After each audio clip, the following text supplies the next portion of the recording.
Welcome back, students. Good morning to all.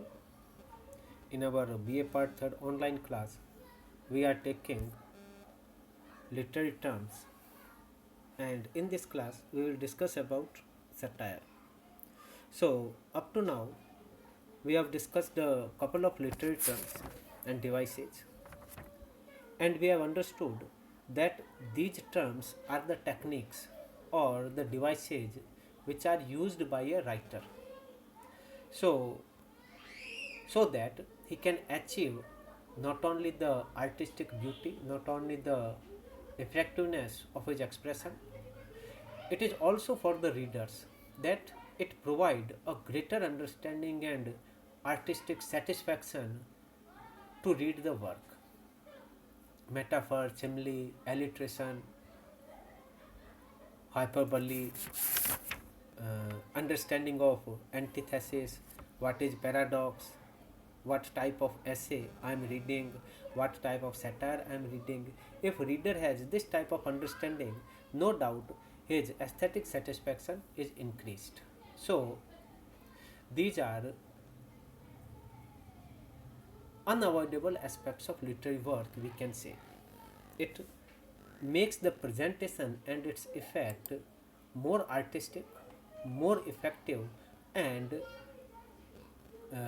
makes it something special from the ordinary speech. By the way, that was the definition, that was the discussion, general discussion about the terms. We come to our today's term, which is satire. So it says that satire comes from the Latin word satyr, and it is often associated with Satyr, who is the god of wines. But etymologically, satire means full of medley, full of different types of things. It is a collection of things which generally do not go together. We can say रंग बिरंगी तड़क भड़क जैसी पोशाक, जैसे कि एक joker पहनता है, that type of meaning is in satire. So obviously it makes something funny. So as a literary device, it uses humor, irony, or exaggeration to hold up a mirror to the society. It shows the it makes fun of a person or an idea or a custom or a situation. But the real aim of that joke, the real aim of that funny description, humorous description, is not only to laugh at but to point it out for correction, so that that folly, that malpractice, that defect in character, that vice in character of a person can be brought upward, can be introduced, can be explained, and the society or that person becomes aware of that thing, and he can do the necessary correction. That is the real purpose of satire. So satire is used to ridicule, scorn, and criticize the ways of a certain time period and people, that is society. It may ridicule the society, any social practice, pointing out what is inherently wrong with it. Its aim is to point out that defect. Satire is commonly found in genres like comic drama and fiction, though it may be in verse also. Its tone may vary. For example, tolerant amusement in the verse satire of the Roman poet Horace, that brings us to a type of satire, Horatian satire, to the directly hostile and utter exasperation, as in the verses of Juvenal and the prose of Jonathan Swift, that brings us to another type of satire, that is Juvenalian. In his dictionary, Samuel Johnson defined satire as a poem in which wickedness or folly is censored.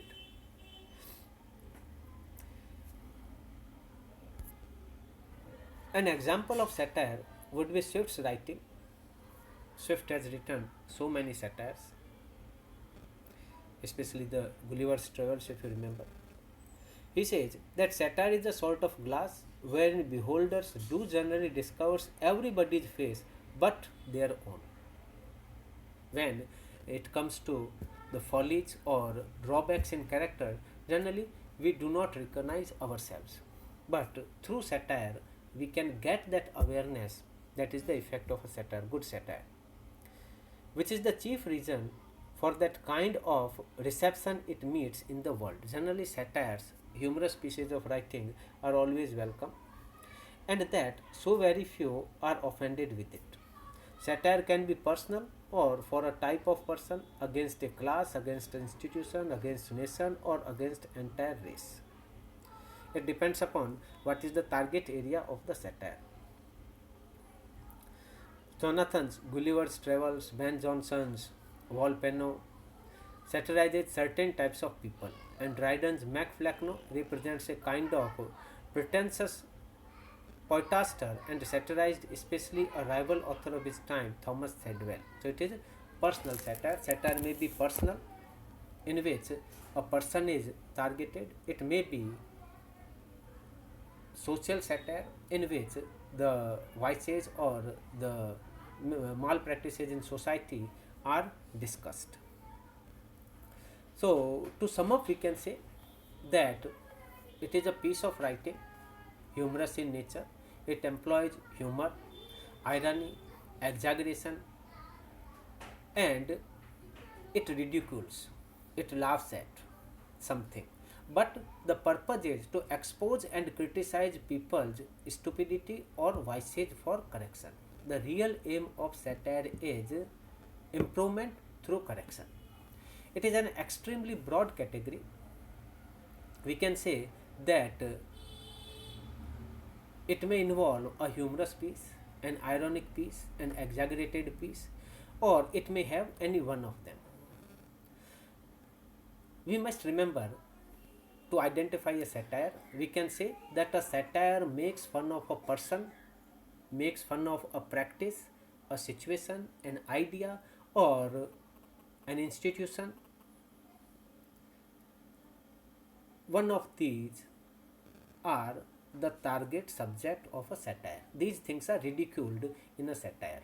But second thing we must remember is that its purpose is not only to entertain or laugh at, but to inform about that fault and to make people think, make society aware of that vice, aware of that wrong thing, so that it can identify it and make correction. So, correction through humor is the aim of a satire.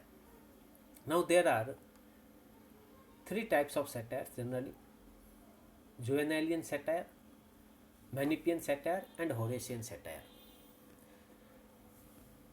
Juvenalian satire is named after Juvenal. It is the strongest type of satire and it attacks a single target in a vicious way. It is very cruel in its treatment of the subject. The most common form of this satire is political satire, which attacks politicians and pundits. So, Juvenalian satire is personal satire and it attacks ruthlessly. Generally, these things are not accepted by common readers, but still they serve the purpose. Then the Manichaean satire. This type of satire is similar in harshness to Juvenalian, but it attacks a more general target. An example of this is religious satire, which attacks sacred figures or religious beliefs. So, if it is related to some general target, not a particular person, but still the treatment is very hard, then it is Manichaean satire. Then the most common and most welcome is the Horatian satire. This satire makes fun of things in a soft or even loving manner. It is usually a form of parody that is intended to make people think, laugh, and think. It is rectification through entertainment, improvement through entertainment, parody of something, or the soft but humorous treatment of a person, his character, or some practices, social practices. If the treatment is mild, soft, then it is Horatian satire. But we cannot expect that satire is always soft. Satire also gets people to pay attention to social issues when they might otherwise ignore them. This is the effect of satire, that the raised issue is highlighted so much and in such an entertaining way, interesting way, that after reading the piece, after reading the poem or the story or the novel, the effect is very sharp. People may pick up a satirical book or watch a satirical movie hoping to be entertained, but end up thinking about issues and the perspectives they never thought of before. Satirists hold a mirror to the flaws of society, helping people think critically about things they might otherwise just take for granted. That is the purpose of a satire, that it brings improvement. So, thank you, students. Once again, stay safe and secure and do well in your study. Thank you very much.